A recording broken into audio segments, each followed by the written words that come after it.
श्री एकाक्षर गणपति कवचम गणेशो मे शिरः पातु फालं पातु गजाननः नेत्रे गणपतिः पातु गजकर्णः श्रुति मम कपोलौ गणनाथस्तु घ्राणं गन्धर्वपूजितः मुखं मे सुमुखः पातु चिबुकं गिरिजासुतः जिह्वां पातु गणक्रीडो दन्तान् रक्षतु दुर्मुखः वाचं विनायकः पातु कण्ठं पातु मदोत्कटः स्कन्धौ पातु गजस्कन्धो बाहू मे विघ्ननाशनः हस्तौ रक्षतु हेरम्बो वक्षः पातु महाबलः हृदयं मे गणपति रुदरं मे महोदरः नाभिं गम्भीरहृदयो पृष्ठं पातु सुरप्रियः कटिं मे विकटः पातु गुह्यं मे गुहपूजितः ऊरू मे पातु कौमारं जानुनी च गणाधिपः जङ्घे जयप्रदः पातु गुल्फौ मे धूर्जटिप्रियः चरणौ दुर्जयः पातुर्साङ्गं गणनायकः आमोदो मे ग्रतः पातु प्रमोदः पातु पृष्ठतः दक्षिणे पातु सिद्धीशो वामे विद्याधरार्चितः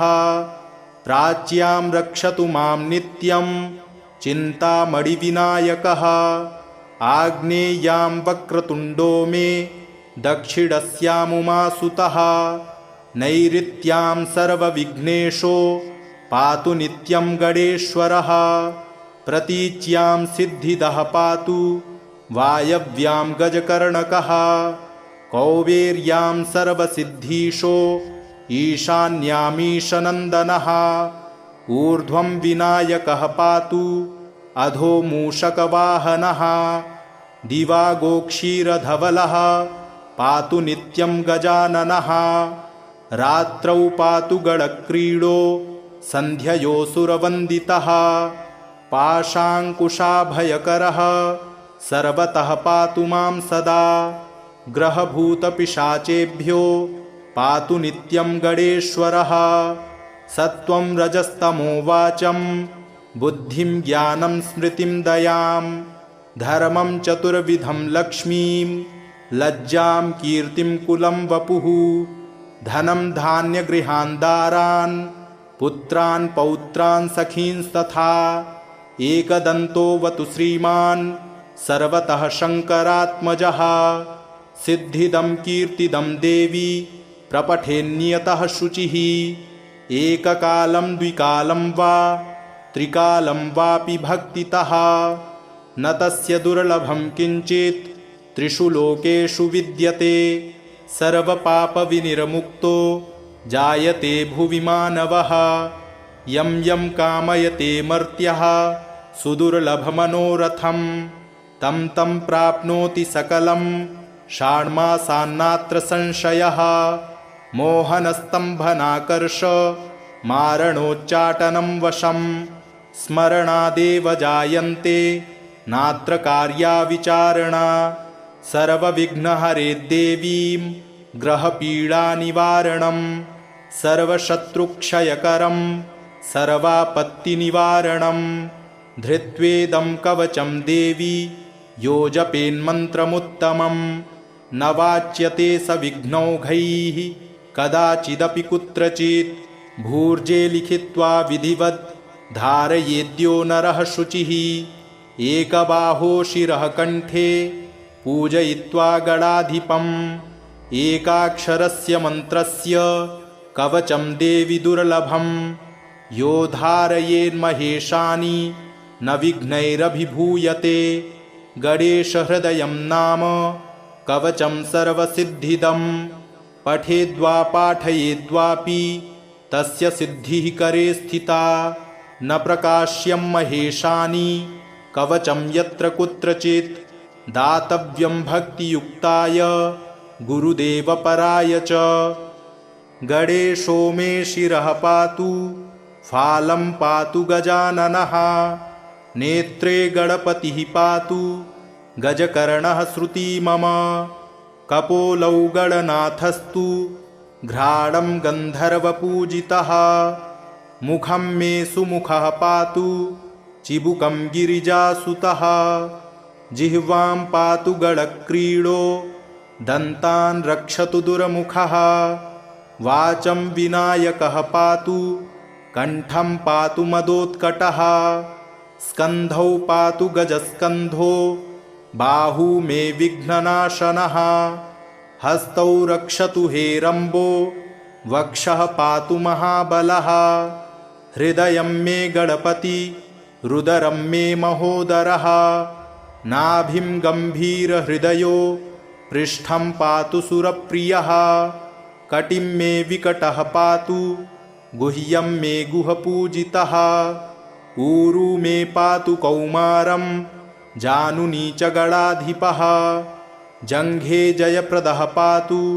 गुल्फौ मे धूर्जटिप्रियः चरणौ दुर्जयः पातुर्साङ्गं गणनायकः आमोदो मे ग्रतः पातु प्रमोदः पातु पृष्ठतः दक्षिणे पातु सिद्धीशो वामे विद्याधरार्चितः प्राच्यां रक्षतु मां नित्यं चिन्तामणिविनायकः आग्नेयां वक्रतुण्डो मे दक्षिणस्यामुमासुतः नैऋत्यां सर्वविघ्नेशो पातु नित्यं गणेश्वरः प्रतीच्यां सिद्धिदः पातु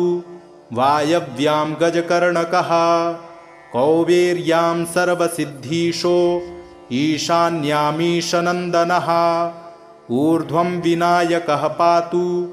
अधो मूषकवाहनः दिवागोक्षीरधवलः पातु नित्यं गजाननः रात्रौ पातु गणक्रीडो सन्ध्ययोऽसुरवन्दितः पाशाङ्कुशाभयकरः सर्वतः पातु मां सदा ग्रहभूतपिशाचेभ्यो पातु नित्यं गणेश्वरः सत्त्वं रजस्तमो वाचं बुद्धिं ज्ञानं स्मृतिं दयां धर्मं चतुर्विधं लक्ष्मीं लज्जां कीर्तिं कुलं वपुः धनं धान्यगृहान् दारान् पुत्रान् पौत्रान् सखींस्तथा एकदन्तोऽवतु श्रीमान् सर्वतः शङ्करात्मजः सिद्धिदं कीर्तिदं देवी प्रपठेन्नियतः शुचिः एककालं द्विकालं वा त्रिकालं वापि भक्तितः न तस्य दुर्लभं किञ्चित् त्रिषु लोकेषु विद्यते सर्वपापविनिर्मुक्तो जायते भुवि मानवः यं यं कामयते मर्त्यः सुदुर्लभमनोरथं तं तं प्राप्नोति सकलं षाण्मासान्नात्र संशयः मोहनस्तम्भनाकर्ष मारणोच्चाटनं वशं स्मरणादेव जायन्ते नात्र कार्या विचारणा सर्वविघ्नहरे देवीं ग्रहपीडानिवारणं सर्वशत्रुक्षयकरं सर्वापत्तिनिवारणं धृत्वेदं कवचं देवी यो जपेन्मन्त्रमुत्तमं न वाच्यते स विघ्नौघैः कदाचिदपि कुत्रचित् भूर्जे लिखित्वा विधिवत् धारयेद्यो नरः शुचिः एकबाहो शिरः कण्ठे पूजयित्वा गणाधिपम् एकाक्षरस्य मन्त्रस्य कवचं देवि दुर्लभं यो धारयेन्महेशानि न विघ्नैरभिभूयते गणेशहृदयं नाम कवचं सर्वसिद्धिदं पठेद्वा पाठयेद्वापि तस्य सिद्धिः करे स्थिता न प्रकाश्यं महेशानि कवचं यत्र कुत्रचित् दातव्यं भक्तियुक्ताय गुरुदेवपराय च गणेशो मे शिरः पातु फालं पातु गजाननः नेत्रे गणपतिः पातु गजकर्णः श्रुती मम कपोलौ गणनाथस्तु घ्राणं गन्धर्वपूजितः मुखं मे सुमुखः पातु चिबुकं गिरिजासुतः जिह्वां पातु गळक्रीडो दन्तान् रक्षतु दुर्मुखः वाचं विनायकः पातु कण्ठं पातु मदोत्कटः स्कन्धौ पातु गजस्कन्धो बाहू मे विघ्ननाशनः हस्तौ रक्षतु हेरम्बो वक्षः पातु महाबलः हृदयं मे गणपति रुदरं मे महोदरः नाभिं गम्भीरहृदयो पृष्ठं पातु सुरप्रियः कटिं मे विकटः पातु गुह्यं मे गुहपूजितः ऊरू मे पातु कौमारं जानुनी च गणाधिपः जङ्घे जयप्रदः पातु गुल्फौ मे धूर्जटिप्रियः चरणौ दुर्जयः पातुर्साङ्गं गणनायकः आमोदो मे ग्रतः पातु प्रमोदः पातु पृष्ठतः दक्षिणे पातु सिद्धीशो वामे विद्याधरार्चितः प्राच्यां रक्षतु मां नित्यं चिन्तामणिविनायकः आग्नेयां वक्रतुण्डो मे दक्षिणस्यामुमासुतः नैऋत्यां सर्वविघ्नेशो पातु नित्यं गणेश्वरः प्रतीच्यां सिद्धिदः पातु वायव्यां गजकर्णकः कौबेर्यां सर्वसिद्धीशो ईशान्यामीशनन्दनः ऊर्ध्वं विनायकः पातु अधो मूषकवाहनः दिवागोक्षीरधवलः पातु नित्यं गजाननः रात्रौ पातु गणक्रीडो सन्ध्ययोऽसुरवन्दितः पाशाङ्कुशाभयकरः सर्वतः पातु मां सदा ग्रहभूतपिशाचेभ्यो पातु नित्यं गणेश्वरः सत्त्वं रजस्तमो वाचं बुद्धिं ज्ञानं स्मृतिं दयां धर्मं चतुर्विधं लक्ष्मीं लज्जां कीर्तिं कुलं वपुः धनं धान्यगृहान् दारान् पुत्रान् पौत्रान् सखींस्तथा एकदन्तोऽवतु श्रीमान् सर्वतः शङ्करात्मजः सिद्धिदं कीर्तिदं देवी प्रपठेन्नियतः शुचिः एककालं द्विकालं वा त्रिकालं वापि भक्तितः न तस्य दुर्लभं किञ्चित् त्रिषु लोकेषु विद्यते सर्वपापविनिर्मुक्तो जायते भुवि मानवः यं यं कामयते मर्त्यः सुदुर्लभमनोरथं तं तं प्राप्नोति सकलं षाण्मासान्नात्र संशयः मोहनस्तम्भनाकर्ष मारणोच्चाटनं वशं स्मरणादेव जायन्ते नात्र कार्या विचारणा सर्वविघ्नहरे देवीं ग्रहपीडानिवारणं सर्वशत्रुक्षयकरं सर्वापत्तिनिवारणं धृत्वेदं कवचं देवी यो जपेन्मन्त्रमुत्तमं न वाच्यते स विघ्नौघैः कदाचिदपि कुत्रचित् भूर्जे लिखित्वा विधिवत् धारयेद्यो नरः शुचिः एकबाहो शिरः कण्ठे पूजयित्वा गणाधिपम् एकाक्षरस्य मन्त्रस्य कवचं देवि दुर्लभं यो धारयेन्महेशानि न विघ्नैरभिभूयते गणेशहृदयं नाम कवचं सर्वसिद्धिदं पठेद्वा पाठयेद्वापि तस्य सिद्धिः करे स्थिता न प्रकाश्यं महेशानि कवचं यत्र कुत्रचित् दातव्यं भक्तियुक्ताय गुरुदेवपराय च गणेशो मे शिरः पातु फालं पातु गजाननः नेत्रे गणपतिः पातु गजकर्णः श्रुती मम कपोलौ गणनाथस्तु घ्राणं गन्धर्वपूजितः मुखं मे सुमुखः पातु चिबुकं गिरिजासुतः जिह्वां पातु गणक्रीडो दन्तान् रक्षतु दुर्मुखः वाचं विनायकः पातु कण्ठं पातु मदोत्कटः स्कन्धौ पातु गजस्कन्धो बाहू मे विघ्ननाशनः हस्तौ रक्षतु हेरम्बो वक्षः पातु महाबलः हृदयं मे गणपति रुदरं मे महोदरः नाभिं गम्भीरहृदयो पृष्ठं पातु सुरप्रियः कटिं मे विकटः पातु गुह्यं मे गुहपूजितः ऊरू मे पातु कौमारं जानुनी च गणाधिपः जङ्घे जयप्रदः पातु गुल्फौ मे धूर्जटिप्रियः चरणौ दुर्जयः पातुर्साङ्गं गणनायकः आमोदो मे ग्रतः पातु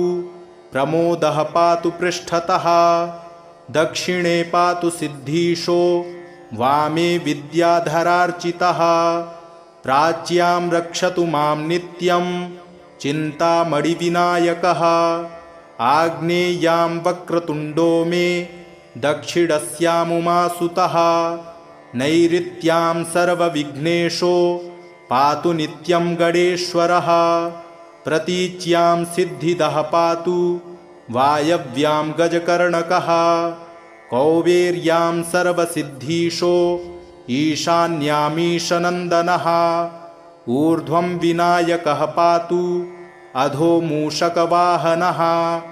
दिवागोक्षीरधवलः पातु नित्यं गजाननः रात्रौ पातु गणक्रीडो सन्ध्ययोऽसुरवन्दितः पाशाङ्कुशाभयकरः सर्वतः पातु मां सदा ग्रहभूतपिशाचेभ्यो पातु नित्यं गणेश्वरः सत्त्वं रजस्तमो वाचं बुद्धिं ज्ञानं स्मृतिं दयां धर्मं चतुर्विधं लक्ष्मीं लज्जां कीर्तिं कुलं वपुः धनं धान्यगृहान् दारान् पुत्रान् पौत्रान् सखींस्तथा एकदन्तोऽवतु श्रीमान् सर्वतः शङ्करात्मजः सिद्धिदं कीर्तिदं देवी प्रपठेन्नियतः शुचिः एककालं द्विकालं वा त्रिकालं वापि भक्तितः न तस्य दुर्लभं किञ्चित् त्रिषु लोकेषु विद्यते सर्वपापविनिर्मुक्तो जायते भुवि मानवः यं यं कामयते मर्त्यः सुदुर्लभमनोरथं तं तं प्राप्नोति सकलं षाण्मासान्नात्र संशयः मोहनस्तम्भनाकर्ष मारणोच्चाटनं वशं स्मरणादेव जायन्ते नात्र कार्या विचारणा सर्वविघ्नहरे देवीं ग्रहपीडानिवारणं सर्वशत्रुक्षयकरं सर्वापत्तिनिवारणं धृत्वेदं कवचं देवी यो जपेन्मन्त्रमुत्तमं न वाच्यते स विघ्नौघैः कदाचिदपि कुत्रचित् भूर्जे लिखित्वा विधिवत् धारयेद्यो नरः शुचिः एकबाहो शिरः कण्ठे पूजयित्वा गणाधिपम् एकाक्षरस्य मन्त्रस्य कवचं देवि दुर्लभं यो धारयेन्महेशानि न विघ्नैरभिभूयते गणेशहृदयं नाम कवचं सर्वसिद्धिदं पठेद्वा पाठयेद्वापि तस्य सिद्धिः करे स्थिता न प्रकाश्यं महेशानि कवचं यत्र कुत्रचित् दातव्यं भक्तियुक्ताय गुरुदेवपराय च गणेशो मे शिरः पातु फालं पातु गजाननः नेत्रे गणपतिः पातु गजकर्णः श्रुती मम कपोलौ गणनाथस्तु घ्राणं गन्धर्वपूजितः मुखं मे सुमुखः पातु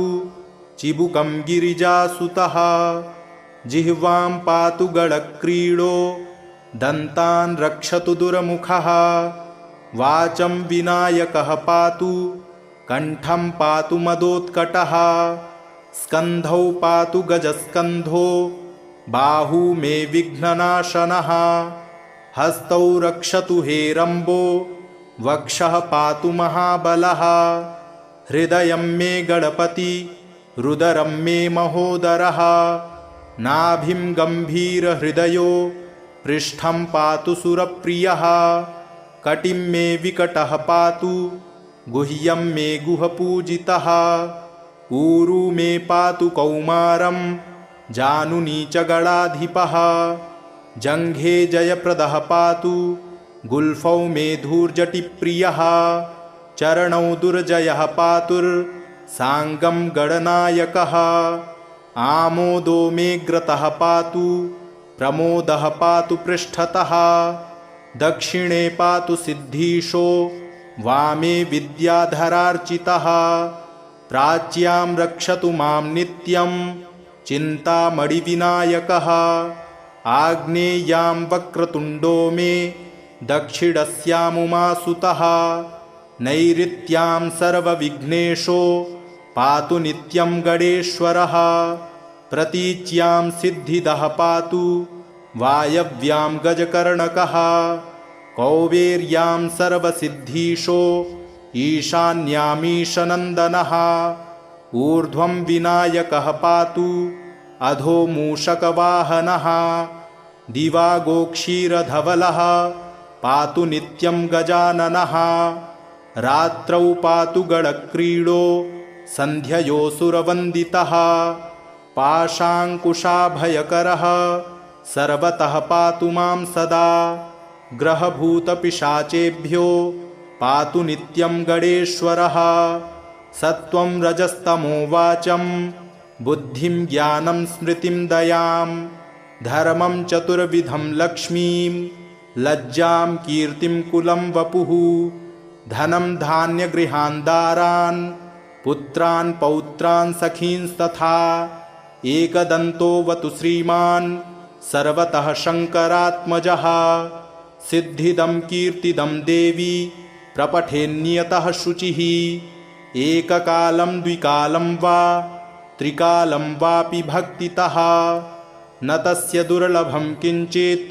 त्रिषु लोकेषु विद्यते सर्वपापविनिर्मुक्तो जायते भुवि मानवः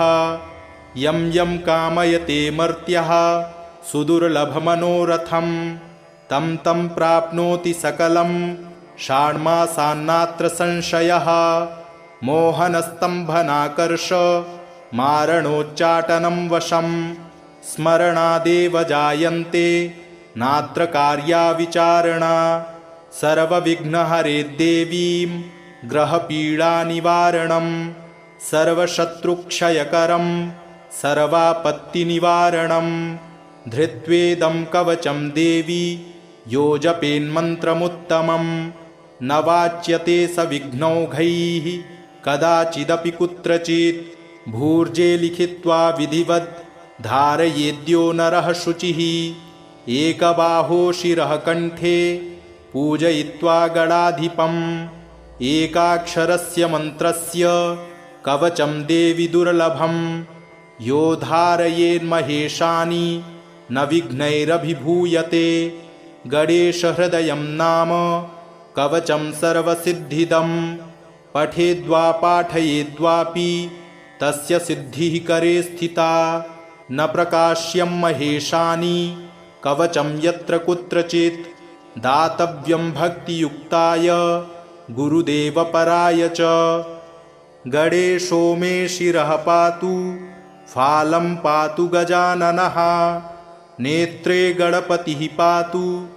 गजकर्णः श्रुती मम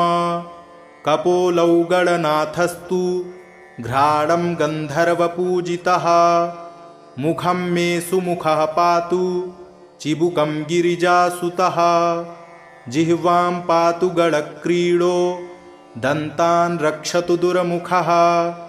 वाचं विनायकः पातु कण्ठं पातु मदोत्कटः स्कन्धौ पातु गजस्कन्धो बाहू मे विघ्ननाशनः हस्तौ रक्षतु हेरम्बो वक्षः पातु महाबलः हृदयं मे गणपति रुदरं मे महोदरः नाभिं गम्भीरहृदयो पृष्ठं पातु सुरप्रियः कटिं मे विकटः पातु गुह्यं मे गुहपूजितः ऊरू मे पातु कौमारं जानुनी च गणाधिपः जङ्घे जयप्रदः पातु गुल्फौ मे धूर्जटिप्रियः चरणौ दुर्जयः पातुर्साङ्गं गणनायकः आमोदो मेऽग्रतः पातु प्रमोदः पातु पृष्ठतः दक्षिणे पातु सिद्धीशो वामे विद्याधरार्चितः प्राच्यां रक्षतु मां नित्यं चिन्तामणिविनायकः आग्नेयां वक्रतुण्डो मे दक्षिणस्यामुमासुतः नैऋत्यां सर्वविघ्नेशो पातु नित्यं गणेश्वरः प्रतीच्यां सिद्धिदः पातु वायव्यां गजकर्णकः कौवेर्यां सर्वसिद्धीशो ईशान्यामीशनन्दनः ऊर्ध्वं विनायकः पातु अधो मूषकवाहनः दिवागोक्षीरधवलः पातु नित्यं गजाननः रात्रौ पातु गणक्रीडो सन्ध्ययोऽसुरवन्दितः पाशाङ्कुशाभयकरः सर्वतः पातु मां सदा ग्रहभूतपिशाचेभ्यो पातु नित्यं गणेश्वरः सत्त्वं रजस्तमो वाचं बुद्धिं ज्ञानं स्मृतिं दयां धर्मं चतुर्विधं लक्ष्मीं लज्जां कीर्तिं कुलं वपुः धनं धान्यगृहान् दारान् पुत्रान् पौत्रान् सखींस्तथा एकदन्तोऽवतु श्रीमान् सर्वतः शङ्करात्मजः सिद्धिदं कीर्तिदं देवी प्रपठेन्नियतः शुचिः एककालं द्विकालं वा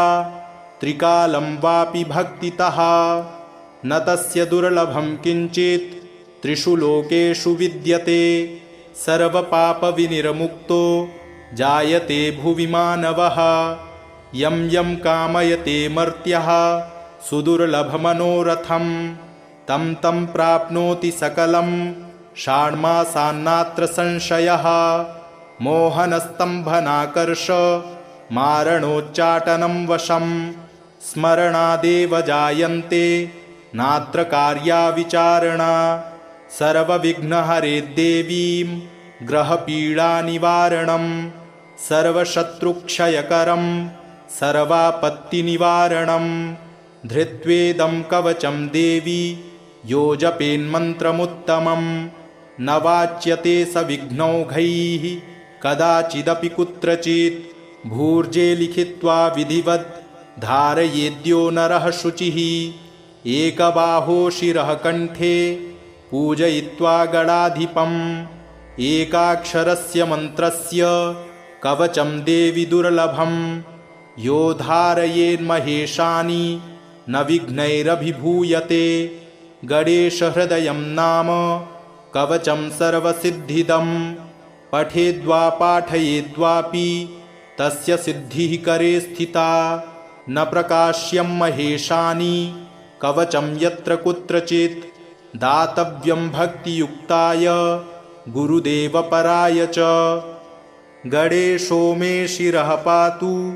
फालं पातु गजाननः नेत्रे गणपतिः पातु गजकर्णः श्रुती मम कपोलौ गणनाथस्तु घ्राणं गन्धर्वपूजितः मुखं मे सुमुखः पातु चिबुकं गिरिजासुतः जिह्वां पातु गणक्रीडो दन्तान् रक्षतु दुर्मुखः वाचं विनायकः पातु कण्ठं पातु मदोत्कटः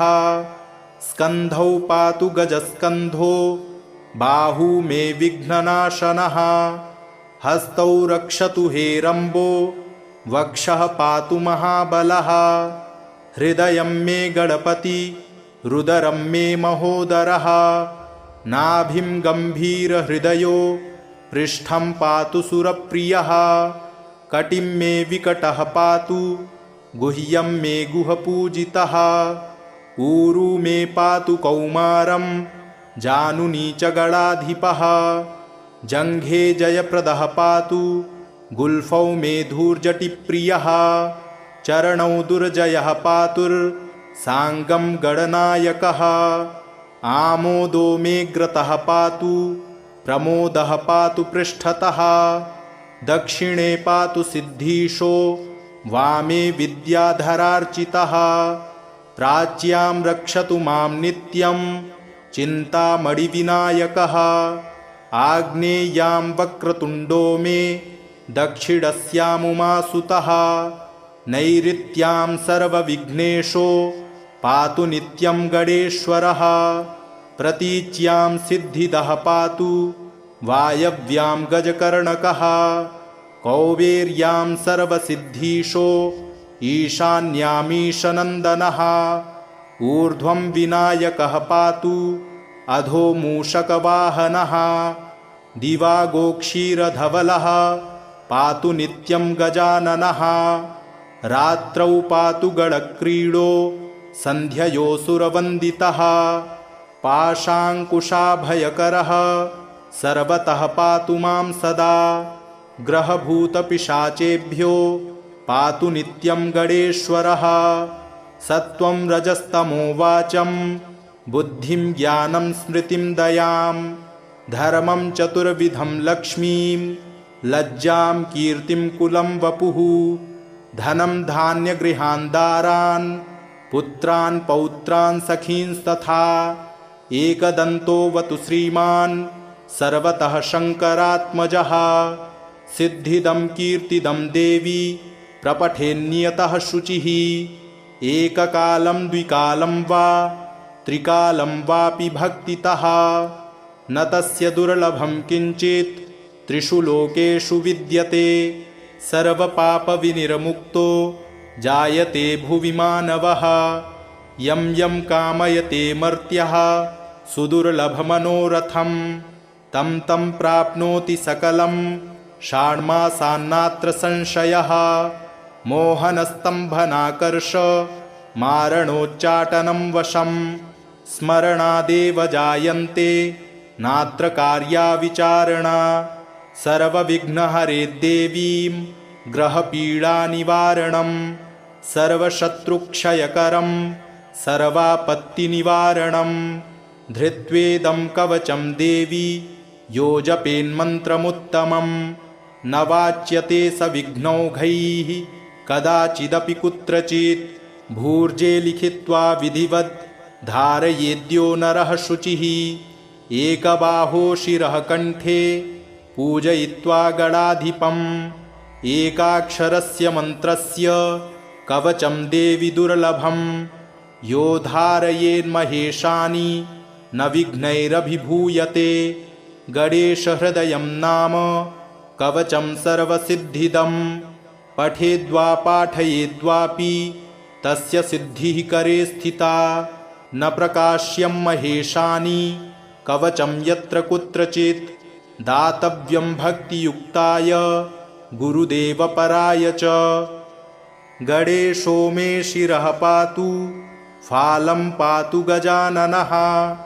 नेत्रे गणपतिः पातु गजकर्णः श्रुती मम कपोलौ गणनाथस्तु घ्राणं गन्धर्वपूजितः मुखं मे सुमुखः पातु चिबुकं गिरिजासुतः जिह्वां पातु गणक्रीडो दन्तान् रक्षतु दुर्मुखः वाचं विनायकः पातु कण्ठं पातु मदोत्कटः स्कन्धौ पातु गजस्कन्धो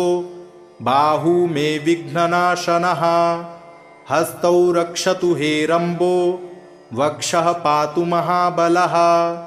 हृदयं मे गणपति रुदरं मे महोदरः नाभिं गम्भीरहृदयो पृष्ठं पातु सुरप्रियः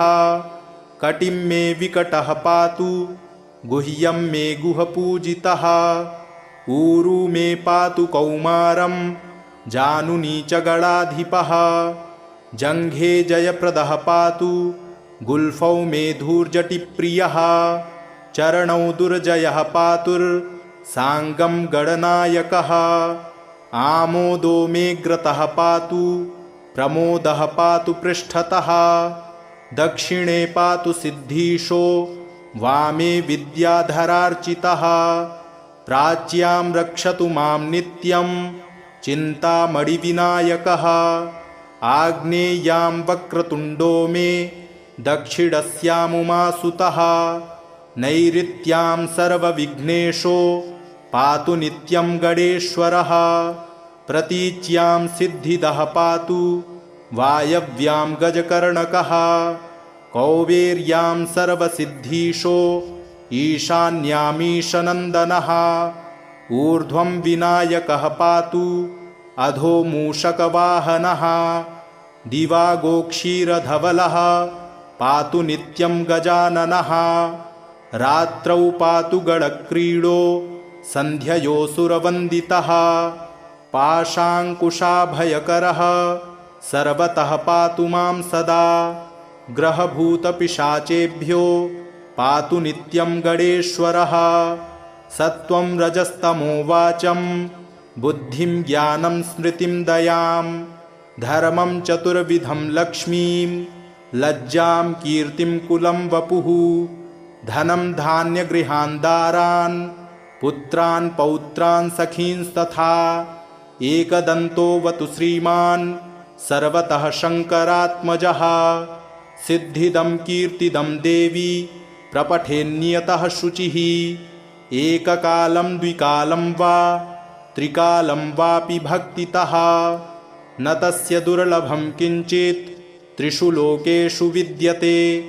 सर्वपापविनिर्मुक्तो जायते भुवि मानवः यं यं कामयते मर्त्यः सुदुर्लभमनोरथं तं तं प्राप्नोति सकलं षाण्मासान्नात्र संशयः मोहनस्तम्भनाकर्ष मारणोच्चाटनं वशं स्मरणादेव जायन्ते नात्र कार्या विचारणा सर्वविघ्नहरे देवीं ग्रहपीडानिवारणं सर्वशत्रुक्षयकरं सर्वापत्तिनिवारणं धृत्वेदं कवचं देवी यो जपेन्मन्त्रमुत्तमं न वाच्यते स विघ्नौघैः कदाचिदपि कुत्रचित् भूर्जे लिखित्वा विधिवद् धारयेद्यो नरः शुचिः एकबाहो शिरः कण्ठे पूजयित्वा गणाधिपम् एकाक्षरस्य मन्त्रस्य कवचं देवि दुर्लभं यो धारयेन्महेशानि न विघ्नैरभिभूयते गणेशहृदयं नाम कवचं सर्वसिद्धिदं पठेद्वा पाठयेद्वापि तस्य सिद्धिः करे स्थिता न प्रकाश्यं महेशानि कवचं यत्र कुत्रचित् दातव्यं भक्तियुक्ताय गुरुदेवपराय च इति श्रीरुद्रयामले पार्वतीपरमेश्वरसंवादे एकाक्षर गणपतिकवचं सम्पूर्णम्।